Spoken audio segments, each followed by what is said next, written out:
Rajkot અગ્નિકાંડમાં TRP game ઝોનનો માલિક Ashok Jadeja police સમક્ષ હાજર. આજે આરોપીને કોર્ટમાં રજૂ કરીને રિમાન્ડની કરાશે માંગણી. તો ગેમ ઝોન સાથે સંલગ્ન તમામ વિભાગો પર ડિપાર્ટમેન્ટ ઇન્ક્વાયરી બેસાડી રિપોર્ટ રજૂ કરવાનો હાઈકોર્ટનો આદેશ. શાળાઓ વિદ્યાર્થીઓના કિલ્લોલથી ફરી ગુંજી ઉઠી છે, ત્યારે આરટીઓ ફૂલ એક્શન મોડમાં. અમદાવાદમાં પોલીસ કરશે સ્કૂલ વાહનોની સરપ્રાઇઝ ચેકિંગ. ચાલુ વાહને મોબાઈલના ઉપયોગ પર કરાશે કડક કાર્યવાહી.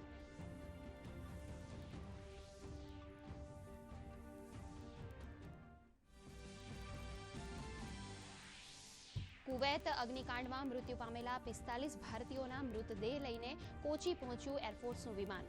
દક્ષિણ રાજ્યોના મૃતકોના મૃતદેહોને સોંપીને વિમાન દિલ્હી થશે રવાના. એરપોર્ટ પર સીએમ પિનરાઈ વિજયને મૃતકોને આપી ભાવભીની શ્રદ્ધાંજલિ. ત્રીજી વાર પ્રધાનમંત્રીનું બન્યા બાદ પીએમ મોદી G7માં આઉટરીચ કાર્યક્રમમાં ભાગ લેવા પહોંચ્યા ઇટલી. બંને દેશો વચ્ચે સંબંધો મજબૂત બનતા ભારત G7 માટે મળ્યું ખાસ આમંત્રણ. સંમેલનમાં એઆઈ, ઉર્જા, આફ્રિકા અને ભૂમધ્ય સમુદ્ર પર ધ્યાન કરાશે કેન્દ્રિત.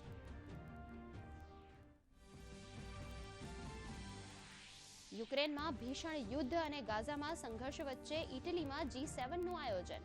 આ વચ્ચે પીએમ જોર્જિયા મેલોનીએ યુક્રેનના રાષ્ટ્રપતિ ઝેલેન્સ્કી સાથે કરી મુલાકાત.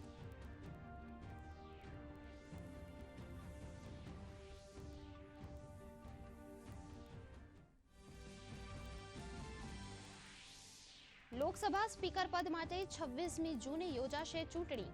લોકસભા દ્વારા બુલેટિન જાહેર કરી અપાઈ માહિતી. તો 24 અને 25 જૂને નવા ચૂંટાયેલા સાંસદોને પ્રોટેમ સ્પીકર લેવડાવશે શપથ.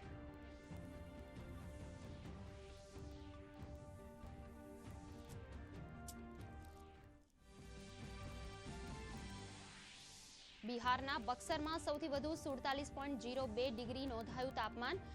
હિમાચલના કેટલાક વિસ્તારોમાં પારો 5 થી 6 ડિગ્રી વધ્યો. દિલ્હી, પંજાબ, હરિયાણા, રાજસ્થાન અને ઝારખંડમાં ગરમીથી હાહાકાર.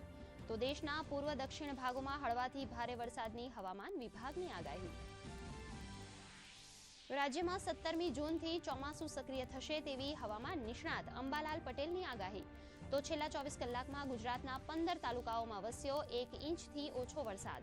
સાથે સાથે અમદાવાદ, રાજકોટ, સુરેન્દ્રનગરમાં નોંધાયું 41 ડિગ્રી મહત્તમ તાપમાન. આજે રમાયેલી T20 વર્લ્ડ કપ મેચમાં અફઘાનિસ્તાને પાપુઆ ન્યૂ ગિનીને 7 વિકેટે હરાવ્યું. ગઈકાલે બાંગ્લાદેશે નેધરલેન્ડ્સને 25 રનથી હરાવ્યું.